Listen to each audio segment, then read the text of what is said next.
Welcome to The Weekly, a podcast brought to you by Calvary Bible Church. I'm your host, Jay Ewing, one of the pastors on the Erie campus. Today we have a great show for you. Glad you're tuning in. So many of you have written in over the last week, as well as something new is happening within the podcast. You can now go to YouTube and watch the podcast. So we brought in the most handsome devil we have on staff, Mark Luebe. Eye candy for the podcast. I think you have to have hair to be eye candy. So you and I were automatically out. We were out, for sure. We have Mark Luebe in the booth today, as well as my good friend Thomas Milburn, who opened the biggest can of worms in Calvary history. Jay, you are not excited to do this podcast. You should be. And here's why, Jay. Why? I brought donuts. Oh, the Lord provides, my friend. Okay, so my friend John, Yes. who travels often. And listens to us weekly. Yeah. I guess he does, doesn't he? Yeah, he does. For sure. He's left Man, those can you in smell the fridge those? for us. Can you smell those? So he Oh. brought apple cider donuts. And you can actually buy these at the Old Mine downtown now. You can. Did you know that? Yes, I did. For So, dessert. Can I give you one of these? Oh, yeah, you can definitely give me one of those. I've been craving it since I'll you take one. brought the. But also, that's a great segue into going to calvarybible.com/events, because the men's retreat is happening this October, and you can have these cider donuts at the men's retreat because our good friend John says he's got the donuts for us while we're up in BV. So sign up today. If you're a man at Calvary, we would love to see you there. Should we podcast there? We could do an episode of The Weekly at the Live men's podcast retreat. at the men's retreat. Oh, I love this idea. Wouldn't that just be like Sports Center, essentially? Game Just day. kidding. Game day. Yeah, game day. On ESPN. You can make it happen, Jay. I can make it happen. All right, normally this podcast is about the things that I've been eating, the things that Jay doesn't eat. This is so good. So good, huh? It's so good. Like, that donut is so good. If we- you haven't had an apple cider donut from BV, you can pick them up at the Old Mine downtown. I would just go get one. oh, man. Or you could just spend a Saturday driving to BV because BV's glorious. so good. It's so glorious. But for sake of time Yes. and for sake of conversation today, Yeah. on Sunday, On I did Sunday. something that you said I shouldn't have done. No, I don't. You can do whatever you want to on Sunday. But this is a tough topic. This is a really rough topic. Now, explain to those who are just getting caught up of what text we were in this Sunday and why the heck out of the whole chapter of Luke 6 do you pick this good. text? So good. So we are in Luke chapter 6. And as we've been doing at Calvary, we said, hey, read a chapter a week, and then we're going to take an episode from the chapter and highlight it in the teaching on the weekend. And each actually campus has the liberty to choose which episode to do. So a lot of times, most of the times, we're connected on which episode in the chapter we're choosing to do. This week, I think 2 of the 3 campuses were doing the same episode, or at least around it. And for Erie, the one that I chose to do was loving your enemies. Yeah. So we're in this whole series going through the Gospel of Luke, looking at what Jesus has taught, what he did. We're going to look at his life, death, and resurrection, and see how that shapes us as Jesus followers. Yeah. Can we just be honest? Like, one of the hardest things that Calvary does is actually preach in a book of the Bible. Yeah, because you run into these texts. You run into these really Yeah. hard things. And actually, I read the text last week and I was thinking, is he really going to go there? Or is he going to pick the calling of the disciples? That would have been easy. Right, that's always your choice. It's like, okay, so I have a whole chapter I'm going to choose from. Let's choose the easy one. And then but then I always feel like everyone who's there that Sunday who read the chapter is like, well, I know which one he's not going to choose. And Totally. then for whatever reason in my heart, I just want to choose that text. Yeah. Right. Did you know it was going to be as difficult as it was? Yeah, when you picked it, you're like, did you realize Or you thought where it you would would have to go? You thought it'd be maybe straightforward, then it ended up being more challenging. What was your experience there? Yeah, I think prepping for it ended up opening a lot of conversations that I hadn't had recently. And then it was hard to put it all back together.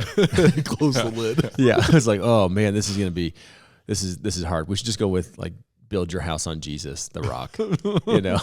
No doubt. And sing some songs. yeah, sing some songs. But instead, we opened up the Sermon on the Mount in Luke's account of it. Oh, so you do think it's the Sermon on the Mount? Oh, I guess Sermon on the Plain. Sorry. No, I think that's a really good textual question. Is it the Sermon on the Mount? It could be. I think my question on those is always like, what's it matter? Yeah. And I'm sure someone who just heard me say that is like, oh, it matters, and I'm going to get an email. But it's Jesus' teaching that Matthew records in Matthew 5. Luke puts it in Luke 6 of kingdom ethic, really. Yeah. And the kingdom ethic is crazy. No matter what section you want to choose of it, it's like, whoa, that's a high bar. Yeah. And I think oftentimes when the bar is so high and we realize how we have not lived up to that, so many of us, and I'm in the same boat, just want to throw the ideal away, like lower the bar and make it more manageable. Because for me, I just recognize my own failures in my own life, the things I've done, haven't done, wish I would have done, that have limited me even of living that high bar standard. Yeah. But I want to keep it high. I want to keep that. That's the goal. Okay. That's the ideal. That's where I'm aiming. That's the direction. And even in today's conversation, we have no desire to determine everybody's steps. I don't even think Jesus is necessarily doing that to like blanket statement. Here's the prescription. You know what? I think in that whole conversation you just had, I thought we need to say this out loud. This is what a disciple looks like, not a prescription for what you have to do today. So let's just get the right direction going. Yeah. So what's the direction of the kingdom? And I think that's kind of the conversation today. What is the direction of enemy love? What is the direction of that? That's a big question. Yeah. That's the text we're in is, how do you love those that don't love you? Yeah. Because as a Christian, you're going to have a bunch of people that don't agree with you, and in the world we live in today are really hostile. And so when I was looking at this chapter and trying to determine which text to choose, I looked at the day and age in which we're in. So this is very much like geopolitical centric of America in choosing this text right now. Was, how do you love people that don't agree with you, who we would even say we would classify them as enemies? Like they're aggressive towards us, they're hostile towards us, they intend harm to me. How do I not just repay that? And that's the whole kingdom ethic is, don't just repay people in the way that they've treated you, either positively or negatively, because the world does that. Yeah. That's how the world operates. Yeah. Yeah. I think it's really important that we sort of clarify this too, is like the Sermon on the Mount, which I think this is it's just he was on a plain of the mount, and that's where the sermon took place. Thank you, Luke, for that definition. But I think what it's talking about is the reality in which you and I in the 21st century, even though it was written 2,000 years ago, still has far greater implications than we would ever imagine about how to live life well. Yeah. And sometimes when we read these texts and you summarize the kingdom ethic, we think it's so distance away. And what Jesus is actually doing is giving us something that we have to process within our own home. We have to process within our neighborhood, our own county and state and nation and world, and gives us a way in which we can move thoughtfully in the best way to make us live well. Does that make sense? Oh, I think that's, have us live well. Yeah, that's part of why we want to be around Luke is Jesus says, go make disciples. So a disciple is someone who follows in the patterns of their rabbi, their teacher. And he says, go make disciples and teach them to obey, like to activate everything that I have taught them. And I think that's where so many Christians are like, well, I just want to think about it. Yeah. And even some of the questions that we got are good thinking questions, but they're hypothetical questions that you're like, well, this has to be lived out. Or I want in you a real to world. Yeah. I want you to tell me what to do. Yeah. It's also sometimes these questions. Just tell me what to do. Yeah. So we do want to activate our faith. We do want to live in the principles that Jesus has played out. I think one of the principles that we get from the text that we just all have to embrace in some directional form is our response to being mistreated has to be different than the world's response when they're mistreated. No doubt. Like that's just a guiding principle. And you summed it up in one story that you have from Mexico. Well, yeah, which people didn't like that story. I love that story. Will you tell us the story? I've read the classical text. All right, so in the text from Luke 6, he's talking about, if someone strikes you on the cheek, turn to them the other one, which we'll get into in a minute, is not a teaching on physical violence, but actually on an insult. You can't it's like a backhanded comment. So when someone insults you publicly. But one of the other pieces of that was if someone robs you of your cloak, right, which is probably one of your most prized possessions, especially if you're in the lower social class. It actually is your sleeping garment as well, keeps you safe at night. Yeah. And Jesus says, here's a ridiculous response. Like, give them everything else. Give them your tunic, which would be everything. Be everything. You're just basically in the garments of a slave at that point. Yeah. So just like be willing to give them everything. So the story I told was being in Mexico with Gary, and we were, building houses with a group of people, and the pastor there was a guy named Hector, and Hector was great. We worked with Hector for lots of years. And one day when we were working, a high schooler saw somebody come to the back of Hector's truck and grab one of his saws and then just start running. And they yelled at Hector, "Hector, that guy just stole your saw." And Hector ran after him. And, afterwards we asked him, like, what happened? Because he didn't come back with his saw. He said, "Well, I wanted to make sure he had the blades too." Yeah. That went with the saw. And that was kind of his initial response. And then as, we were talking to him later, he said, what I want to do is I pursued him, and then I told him, "You can't steal from me, but I give you."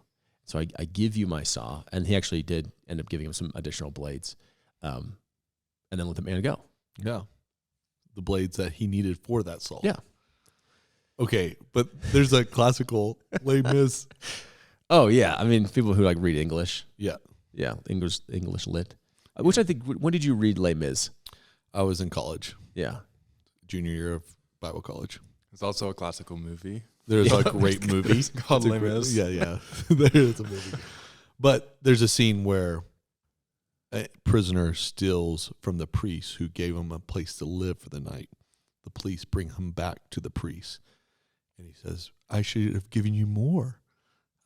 So he Forgot doesn't. the candles. Yeah, he forgot the candles. So like he gives them more than what he justifies. And it actually brings about this transformation over a long period within the main character. So what are some of the questions that came in on that? Because I think there's a resolution to it. Yeah, how would you condone stealing? It feels like it, someone said, this is condoning stealing because that guy stole. He needs to be properly given the right response to help him not steal again. Does that make sense? Mm-hmm. And can you just give him money and take the saw back? Can you say, "Do you need help building something? I'll go help you do that." And then you can borrow the saw as well. So what is the proper response? Yeah. What did Hector do wrong? Yeah. I think we would say there doesn't have to be one response, right? So the Christian response is not like, well, this is what every Christian would do in every situation, and this is what you should do. I think one thing we're going to uncover is motives matter. Mm-hmm. And so is your motivation of trying to ask some of these questions to kind of get you off the hook of ever having to give your possessions up? Mm-hmm. Yeah, I think that's an internal question for us. But what I think Hector does is he actually doesn't condone stealing because he goes and he chases the man down. Mm-hmm. So it would actually be totally passive if he didn't do anything. Mm-hmm. It'd be like not turning the other cheek, just taking it on the cheek over and over and over again. But what he does is he actually goes and pursues the man. Right. Mm-hmm. And then what he's doing in that conversation is he's saying, "You cannot steal from me." Yeah. I actually don't condone that. I don't permit that. Right. But what I'm willing to do is give this to you. Mm-hmm. In fact, if you're going to use this, here's some other accessories that you're going to need, and he gives it to him. Now think of what that does for this enemy. Is it frees him from being a thief. It frees him from the judgment of thief. Yeah. The sin of thief. If you're going to love your enemy really, really well, like kingdom ethic love, that's going to erode that man's conscience. Think about how it might play out hypothetically, all these hypothetical situations. Like he's on the job somewhere else and someone says, "Did you steal this?" Or say he's trying to go sell it to go buy groceries, or maybe he's going to go buy drugs. Yeah. And he has his conscience like, this is a stolen item, and now I'm in the marketplace where people are seeing me. Or maybe the law enforcement actually brings him to back to Hector and says, "Did he steal this from you?" Mm-hmm. In good conscience, he can say, "No, this was given to me." Mm-hmm. So someone on the job site, "Where'd you get that? You don't have any money for that. Did you steal that?" "Nope, this was given to me." Mm-hmm. And he's telling the truth. And so what Hector did for him was actually this beautiful enemy love of not only just giving him a saw, like great, but he frees him from the guilt of being a criminal. Yeah, he does. And so that's why it's like we have to respond so differently than the world, because there's far other implications than just, did that person steal from me? Mm-hmm. is like, wow, look at what Hector chose to do. And so once again, that's not determinative of what you need to do if someone like tries to steal a TV from your house or whatever. But this is directional.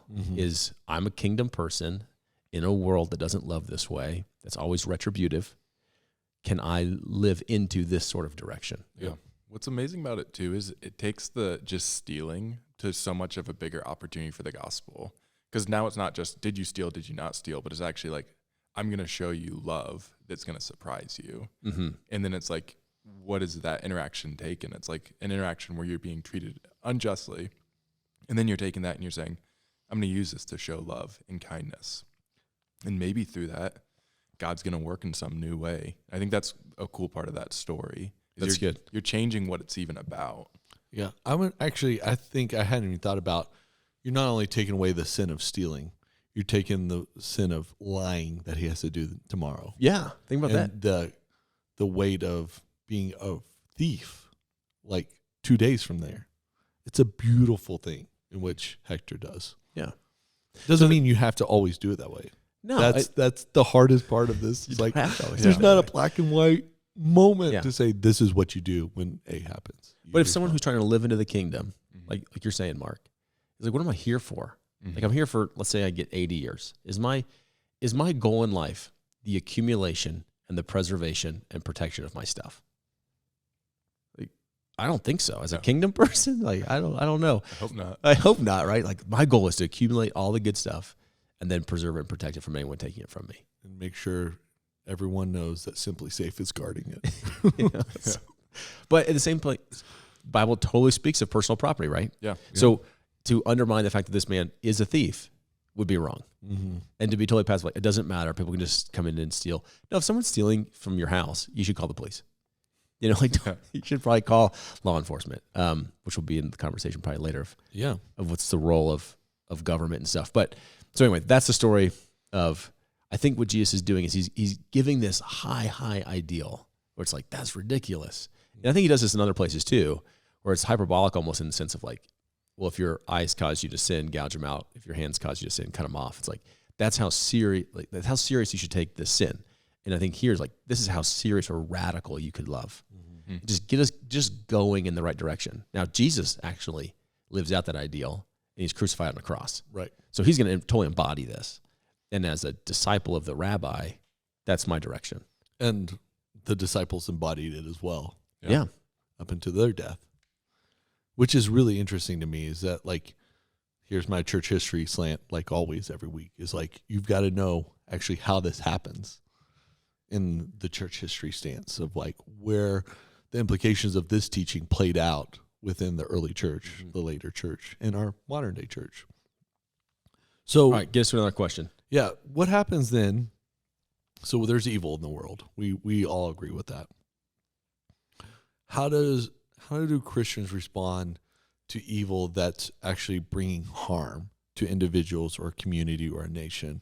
How do we what is our proper response, even though we're taught to love our enemies?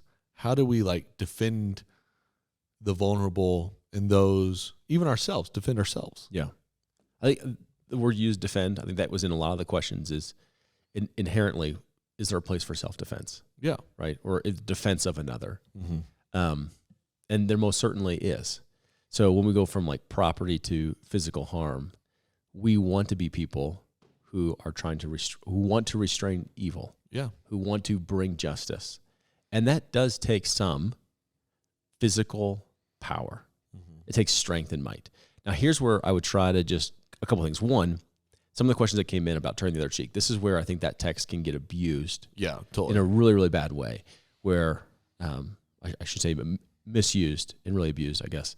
Because I've heard people being stuck in abusive relationships where a spouse, and we'll just go vast statistical evidence, is a husband beating a wife, in which he says to her, or she even believes from her pastor, that she's supposed to just turn the other cheek. One, we have to reiterate, that's not what Jesus is talking about. Yeah. So if you heard that on Sunday or you heard that before, that's not what this text is talking about. Yeah. That you are receiving literal physical violence and you're supposed to just sit there and take it. Or emotional violence. Or emotional violence. Yes. Like your job is not total passivity. And that would be, if you just took it on the same cheek, he never told you to turn the cheek. Like turning the cheek is a response to what's happening. And so there is a real response. So one, you cannot be physically abused by your spouse. Yeah. And so if that's happening, even within the church, you should tell someone immediately. Yeah. And we should inform law enforcement to bring justice. Mm-hmm. So this is not a text that teaches the reception of physical abuse. Or emotional abuse. Okay. Yeah. So from there, is there a place for self-defense then?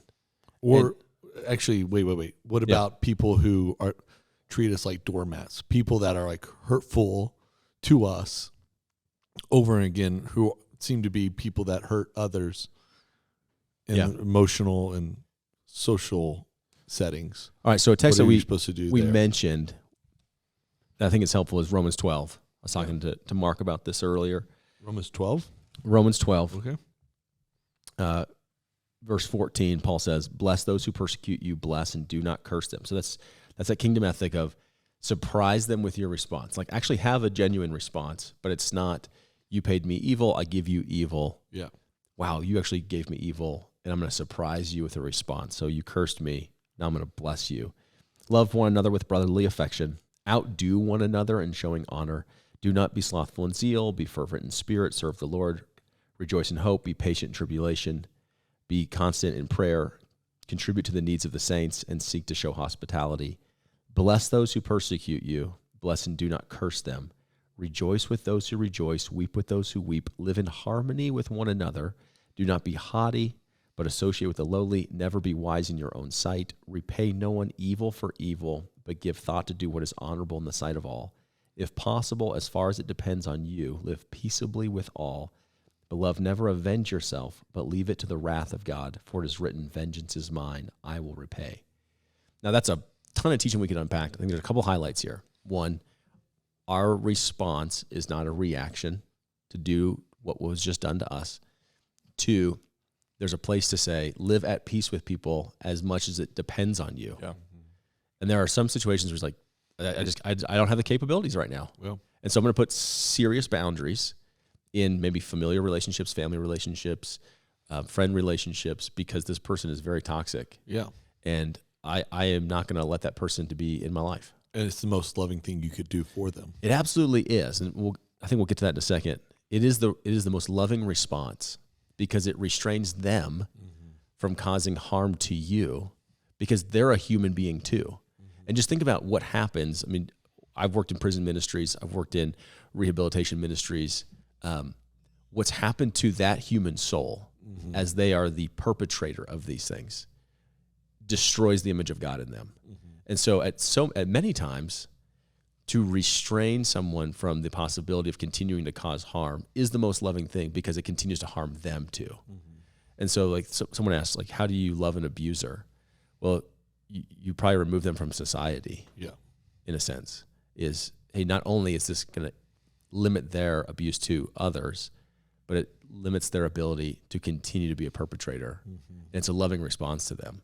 And so, yeah, we should restrain them. And that's the piece of like restraining evil. And this is where that, in the thing of Romans 12 is really helpful for me, is motivation is a huge component to this. And I would say this, the goal is to restrain evil, like the Christian goal, restrain evil, bring justice. And it takes physical force to do that, to restrain evil at times. And when we're trying to restrain it by using physical force, that's okay. When it moves to vengeance, that's violence. So I would equate violence with vengeance. That's when you're in a category that's different. Yep. Okay, I'm willing to use physical force to restrain evil and preserve life. What I'm not willing to do is use physical violence to try to bring vengeance and repay someone for what they've done. In fact, inflict more harm on them than they inflicted on me. Those are two categorically different things. And I know it's a little gray in there, but using physical force to restrain evil or trying to use physical force to create violence is the vengeance piece. And God says, let the vengeance piece of this whole puzzle be left to me. And we see that he's the God that does that. But use governments and principalities to bring about restraint. I think what's helpful too is, I mean, Romans 12 was followed by Romans 13. Yeah. And Romans 12, ends with, do not be overcome by evil, but overcome evil with good. And like you're talking about, then Romans 13 talks about our submission to authorities. And one of the helpful things it says in there is, let every person, in verse 1, let every person be subject to the governing authorities, for there is no authority except from God, and those that exist have been instituted by God. Therefore, whoever resists authorities resists what God has appointed, and those who resist will incur judgment. For rulers are not a terror to good conduct, but to bad. Would you have no fear of the one who is in authority? Then do what is good, and you will receive his approval. For he is God's servant for your good. But if you do wrong, be afraid, for he does not bear the sword in vain. For he is the servant of God, an avenger who carries out God's wrath on the wrongdoer. Therefore, one must be in subjection, not only to avoid God's wrath, but also for the sake of conscience. Now, there's a lot in Romans 13, and it's talking about, it's presenting a picture of what the government should be doing, which is repaying or bringing about justice. But I think it's helpful even to see, okay, the government has been given the sword, which I think would be a legitimation of a police officer in rightly administering justice. It would be governments and authorities defending. And it's very different. Like a nuance we're saying here is it's very different to say, I'm going to take justice in my hands, be a vigilante, and actually to say, I'm going to step away. I'm not going to seek my personal vengeance. But also God has given us certain blessings, even in societies that aren't Christian. God has given a blessing in authorities and institutions, which can absolutely misfire, but there is also a general sense of peace that is brought about in many places in the world through that. Yeah, that's very true. Yeah, I think, Mark, I'm glad you brought that up, because I think we have to admit, right, so governments aren't the kingdom of God, Yeah. and yet God uses them to bring about his kingdom purposes. Yeah. He even is willing to use sinful governments to bring about kingdom principles. Yeah. Which is just incredible. And we have to also admit that law enforcement, pieces of justice don't work for all people the same way. No. Right? Even if, like in all countries the same way. So Yeah. how it works in America is different than how it works in, Iran. Right. And then within the people in America, like not everybody feels safe calling the police Yeah. in their certain environments. So once again, this is ideal principles that we know that we're directionally aiming towards, Yeah. knowing that we live in a real world. Yeah. But I think the piece to draw out of Romans 12 and 13 is there is a place to use physical strength to restrain evil from happening. And so a lot of the questions that came in of like, can I stop a home invasion? Can I stop a mugger? Can I stop someone from beating their spouse or their children in public? Like, absolutely. Because as a kingdom person, I'm there to restrain evil and bring justice, right? Have people flourish, preserve life. And it would bring peace. And bring peace. Yeah. And we're peacemakers. Yeah, that's a big thing here. Yeah. With even in, if you think it's the Sermon on the Mount or not, in Matthew 5, he says, blessed are the peacemakers, those who strive to restrain evil and bring peace, those who turn the other cheek to bring peace, those who live out the kingdom ethics, always wanting to have peace. So, and I think that's the piece where like, we should be very thoughtful in how we respond and catch the world off guard. I think if you responded this way in the first century, as Jesus called his disciples to, they'd be they're taken back. Right. This is why many people flock to Christianity. Right. It's like, whoa, this is not how the world operates. And so whatever situation you're really dealing with, like your real life situation and not the hypothetical one, is how can I respond in such a way as it just catches people off guard? Like, I can't believe they would respond this strongly, this generously, this thoughtfully. And I think we should give more time to think through some of these situations. Yeah, I was going to say restraint in overreaction or reacting very quickly is such a kingdom principle of prayerful consideration of the implications of an action. Does that make sense? Mm-hmm. So we shouldn't be quick to temper, but slow to speak. Yeah. Yeah. And I mean, how can we prepare for some of these situations?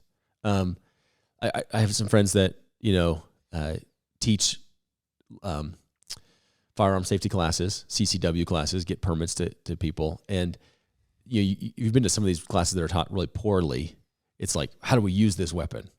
And when you actually talk to really good instructors, that is part of the question. That's going to be part of the course. But they're going to be like, how do you prepare yourself not to use this weapon? Because 99.9% of scenarios that you think you could use this weapon in could be resolved in some other way. And they're going to prepare you in 1,000 different ways not to use your weapon to resolve the conflict. And I think that's where in our minds, it can't just be A or B. Like, do I shoot him or not shoot him? You're like, well, what are some other options? Yeah, we love black and white. We love black and white, and these hypothetical black and whites, as opposed to, well, how about your real life? Like, have you done any time in sort of like jiu-jitsu or judo? I was talking to a dad this morning. He's like, man, my kids all do these martial arts, not to inflict pain or not to inflict harm, but to preserve life. And it's like, these are the things that I teach my kids that are even more prepared because of some of these skills. They don't have to actually participate in this other hypothetical. Right. And so they can actually be more confident in self-defense, how to use power, how to use their body to help restrain evil and preserve life. Yeah, the real question is, what do you do when your neighbor takes your garbage can on a windy day and you know it's yours? And there's blue down the street? Yeah. Yeah, that happened to you? What do you do? You know, that's the kingdom ethic of like, how do you go about it? What do you do when your neighbor borrows the lawnmower and it breaks, or he rips a part of the bag and gives it back to you without ever saying that he did something wrong with it? And like, that's, what do? You know what I mean? Like, I think that's going to be the majority of our life decisions, right? And I think in this conversation, we always kind of want to go to the far extreme of, can you kill Hitler or not? You know, I mean, that's kind of where this, I think, conversation ultimately goes with everybody I've ever talked to. Yes, totally. It's like, so you're going to be a pacifist or whatever, so you can't kill Hitler, you know? Yeah. It's like, hold on, time out. How do you love your neighbor who stole your garbage can? Like, how do you respond to family members, people in your church, in your neighborhood, after the midterm elections in November? Yeah, how do you get from here to November? Yeah, how do you preserve in a peaceable relationship? way? Yeah. Yeah. Now, all cards on the table. This has been a huge journey for me because my life is characterized by violence.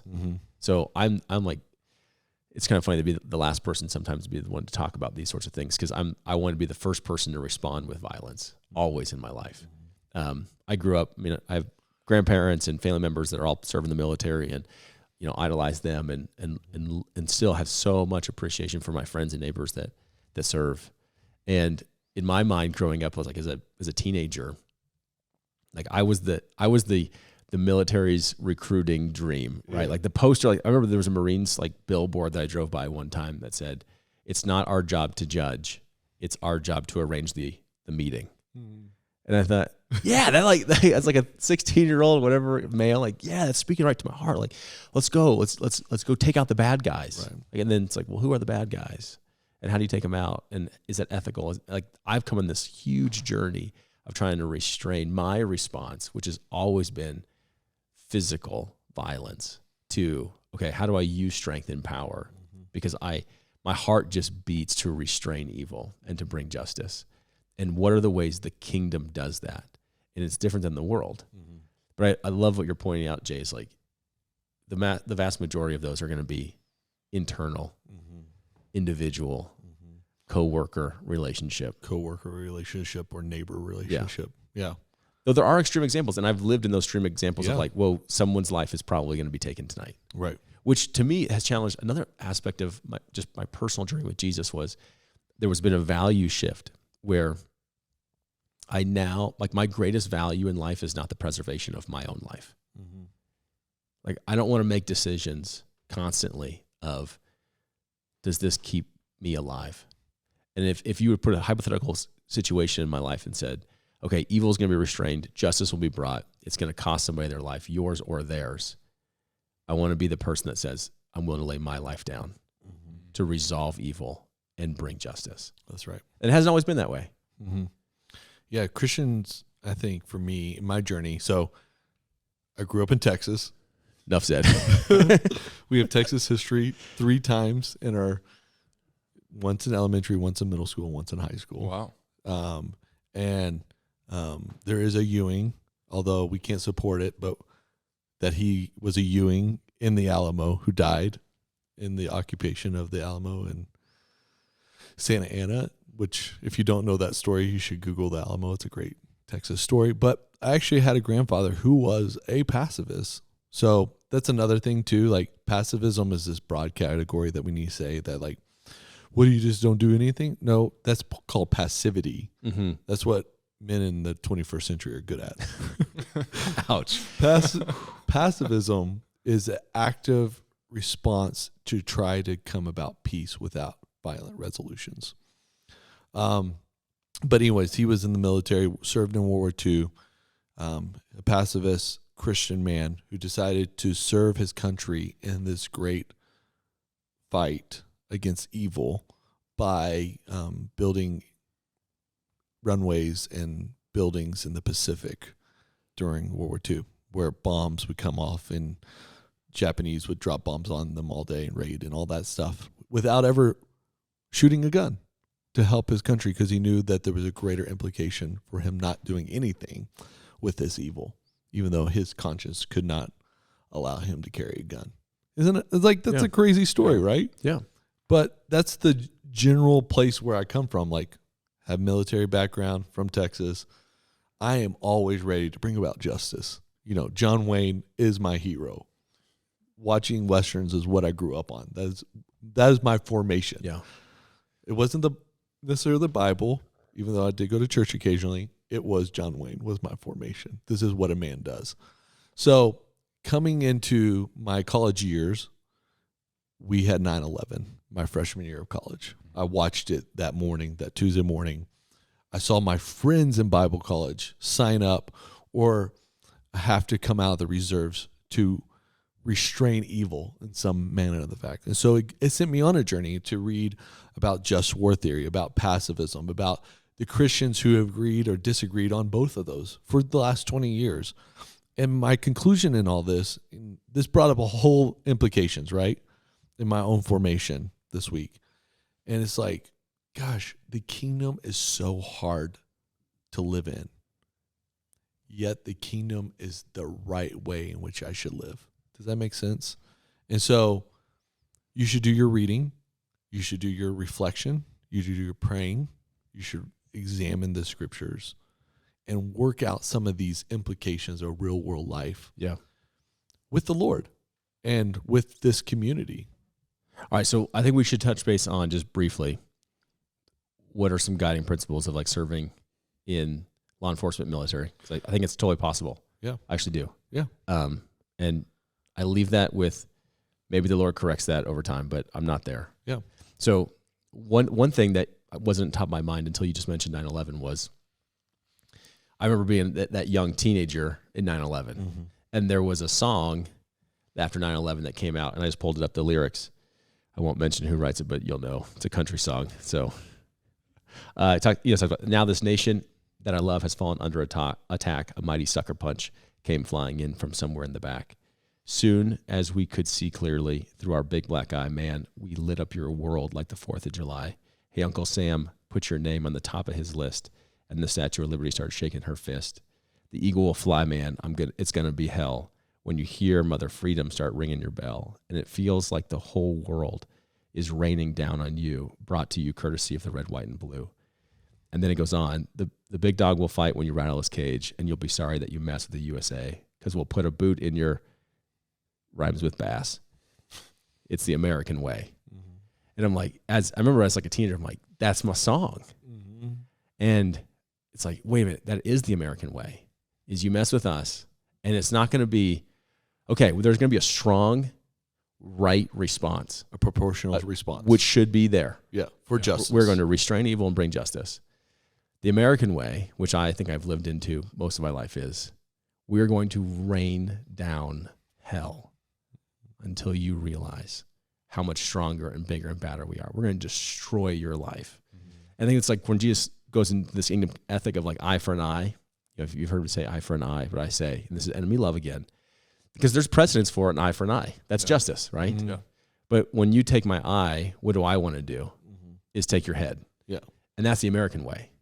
That's the world's way. And I think this is where like the kingdom ethic says, okay, there absolutely is a place for power and strength to restrain evil and address it and bring justice and bring liberty, set captives free. But that way has to be fundamentally different than the world. Yeah. So when we think of like law enforcement, many of the questions were law enforcement and military related. I think law enforcement itself, I know they're not always the same officers and always the same circumstances, but is in itself the essence of that, to protect and to serve.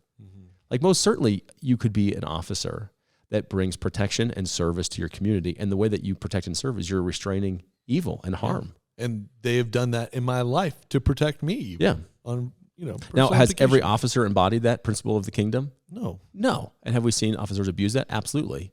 I think the principle comes from just a few chapters earlier. We're talking about John the Baptist, he says something about this when a soldier comes to know the Lord. what do I do? I'm What a do I soldier. How do I be a kingdom person? Yeah. He says, be a just soldier. Yeah.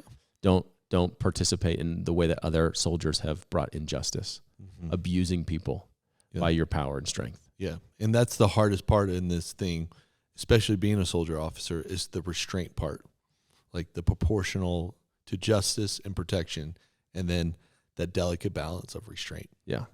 Which goes into Which another, is this is hard. where like all these cans get open and it's like, how do you get them all back on Sunday? Even Yeah. this podcast isn't helpful in that sense of closing up all these conversations. But in an ideal situation, you have an extension of the government, like you're talking about, Mark, who's preserving life, protecting, and then bringing justice, which, in our world, oftentimes is punitive justice, which I don't think is biblical justice. It's like, we're going to punish them for this, as opposed to restorative, a correctional system, trying to restore people back to society, right? And that's a whole nother conversation. But in its ideal sense of, this is actually how you love someone who is an offender, a perpetrator, an abuser, is you remove them, you restrain them from causing evil. And this is the way we care for their soul. Like, they're another human being. And so I think that's another interesting thing that in my own life is, okay, who are the good guys, who are the bad guys? It's like, well, we're all image of God people, and we've been bent and distorted in so many ways. How do you love someone who's bent and distorted this way to try to care for their soul? Because that's a human. Yeah, that is a human being. So in the military, what do you think about serving in the military? Yeah, please do. If that is what you feel like the Lord has put on your heart, it's in your formation, you should go do it. But you have to know there's some implications for you, and that is to be just and to walk humbly, love mercy, right? And walk with your God while you do that. And there's a major implication for us to celebrate and to honor those who protect us and serve us in so many ways. So many have, served us in this country to establish democracy, to keep democracy, that we're thankful for. We're so thankful for these sacrifices. And it's just to know that, like, in the kingdom of God, the implication for any job is that, though, too. Like, you need to bring justice if you're an engineer. Like, you shouldn't be in a corrupt engineer field. Yeah. You shouldn't work on corrupt projects. You should think about, what are the implications of what I do, and how does it affect society and the human beings in which it interacts with. Yeah, and I think even just thinking in those ways of how do you live justly, like, it's a question of where's your ultimate allegiance, even always remembering that of, if you're an engineer and they're asking you to do something that is violating God's commands clearly, then you actually do have a higher law, a higher ground which you submit to. And that's where we look at a passage like Romans 13, we don't say, well, the government can do whatever it wants, and therefore they have the sword and they can inflict justice. That's not what he's saying either. Yeah, and it's like, it's not a unbridled, go ahead and obey your abusive government, your abusive spouse, your abusive, if they're causing you to sin, then you can't. And that's where I think even just thinking in terms of allegiance of, I'm going to serve God faithfully in this role, but my ultimate identity, my ultimate purpose, and my ultimate marching orders are not from this human institution. And I think that's where the kingdom of God supersedes. It's allowed, it exists in the midst of us all, but it supersedes anything that's given to us as an order. Yeah. Christians should always protect those who are innocent against unjust aggressors. And we do that in being nurses and doctors. We do that being teachers. We do that being law enforcement. We do that being engineers. Whatever you are doing, that's one of your goals as a Christian. Yeah. Well, that's the loving response, right? I mean, right. Love is not passive. Like, love has a response. Even when Paul unpacks, like, what is love, right? Part of that love is it does not rejoice in evil, and rejoices in truth. Yep. Now, I know when as the Christian we stand up, we say we rejoice in truth. Like, what is true about how God made us? That's going to create some animosity with people, right? Because they don't like that. But that's going to be love, right? Is how do we not rejoice in evil, and how do we rejoice in the truth? That's an act of love. And so it's way more I think it's actually more interesting. Yeah, It's way more interesting to think about. Okay, now I've been offended. How do I respond as a kingdom person? And the fact that someone, like we're even having this conversation today, is so good because it means you're thoughtful in your response. And I think that's the first step is be thoughtful in your response. Why are you going to do this? Why are you willing to do this? Why are you making decisions in your life? The kingdom person should have the thoughts of Jesus in their mind that should inform how we live today. Mm-hmm. And not just, well, this is my stuff, this is my life, this is my freedom, whatever. It's like, right. Yeah. But then you're also a kingdom person who belongs to Christ. And as Paul says, I've been crucified with Christ, and it's no longer I who live, but Christ who lives in me. The life I now live, I live by faith for him. For him, that's the direction of my life. Yeah. And so how does that all get played out? This probably didn't give a bunch of those answers, but I think the guiding principles are we're not called to be passive. Mm-hmm. There's a place to use power and strength to restrain evil and bring justice, especially for the innocent and the vulnerable. And there's a way to act justly, live justly in different spheres, especially around law enforcement and in the military. Yeah, totally. Those are really good categories. And you as a Christian should take the onus of reading, praying, and thinking about these things before those implications ever arrive at your doorstep. Yeah. Because they will arrive at your doorstep. And you'll need to be prepared in season and out of season for the hope that you have. All right, fellas. Thanks for hanging out. If you have more questions, we would love to get them. We're not saying that these are all complete, perfect answers. We're on the journey with you. You can always write us at theweekly@calvarybible.com. We love to hear from you. Also, thanks those for watching us on YouTube. You can leave a comment below, a question there for us. We would love to pick them up from you. Do we do comments on YouTube, or do we limit that? The Canadian in the room says, yes, we do. We're thankful for Mark Wicks recording us today on the podcast and listening to a bunch of Americans. You just broke the rule of you can't use first and last names. In this podcast, we can, if you're in the room. Jay, have another donut, man. Yeah, man. Hey, thanks for watching us. Thanks for listening. We love you. We hope that you're getting connected. Always go to calvarybible.com. We will see you at men's retreat. And Saturday morning of men's retreat, you will be enjoying a donut. Just like we are now. They're good. Thanks, Mark. Thanks, Thomas. Thanks, Jay.